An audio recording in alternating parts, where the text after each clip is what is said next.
Hi, interventional ரேடியாலஜினா என்ன அப்படின்றத பார்த்தோம். இப்போ இந்த இன்டர்வென்ஷனல் ரேடியாலஜியில் என்னென்ன டிசீசஸ் எல்லாம் நம்மளால ட்ரீட் பண்ண முடியும். பேசிக்காக மோஸ்ட் ப்ராப்ளம்ஸை நம்மளால இன்டர்வென்ஷனல் ரேடியாலஜி மூலமாக ட்ரீட் பண்ண முடியும். பட் காமனாக இன்டர்வென்ஷனல் ரேடியாலஜியில் ட்ரீட் பண்ணுற ப்ராப்ளம்ஸ் என்னன்னு பார்த்தீங்க அப்படின்னா, சில வகையான கேன்சர்ஸ், இந்த கேன்சர்ஸ்க்கு டார்கெட்டடாக கீமோதெரப்பி நம்மளால ஐஆர் மூலமாக கொடுக்க முடியும். பெண்களுக்கு யூட்ரஸில் ஃபைப்ராய்டு அப்படின்ற கட்டி இருக்கலாம். அந்த கட்டியை சர்ஜரி பண்ணாமல் யூட்ரைன் ஃபைப்ராய்டு எம்பலைசேஷன் அப்படின்ற ப்ரொசீஜர் மூலமாக கரைக்க முடியும். நிறைய பேருக்கு வேரிகோஸ் வெயின்ஸ், அதாவது காலில் நரம்பு சுற்றுன்னு சொல்லுவோம், அது நரம்பு சுற்று இல்லை, ரத்த நாளங்கள் சுற்றுறது, அந்த ப்ராப்ளம் இருந்துச்சுன்னா அதையும் நம்மளால இன்டர்வென்ஷனல் ரேடியாலஜி மூலமாக ட்ரீட் பண்ண முடியும். பெண்கள் சில பேருக்கு தைராய்டில் கட்டிகள் இருக்கலாம். அந்த கட்டிகளை சர்ஜரி அல்லாது அப்லேஷன் அப்படின்ற டெக்னிக் மூலமாக நம்மளால ட்ரீட் பண்ண முடியும். ஆண்களுக்கு யூரின் போகிற வழியில் ஃப்ரீயாக யூரின் போகாமல் அடைப்புகள் இருக்கலாம். இது ப்ராஸ்டேட்டோமெகாலி, ப்ராஸ்டேட்ன்ற சுரப்பி பெருசாக இருக்கிறனால இருக்கலாம். இந்த மாதிரி இருக்கிறவங்களுக்கு ப்ராஸ்டேட் ஆர்டரி எம்பலைசேஷன்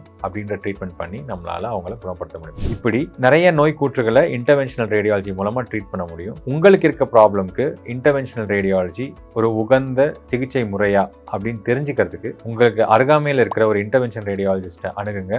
அவர் உங்களை கம்ப்ளீட்டாக இவாலுவேட் பண்ணி whether you are a candidate for an IR treatment அப்படின்றத சொல்லுவாங்க. So next time you or someone known to you is suggested a surgery, do always explore the option of an minimally invasive treatment in interventional radiology.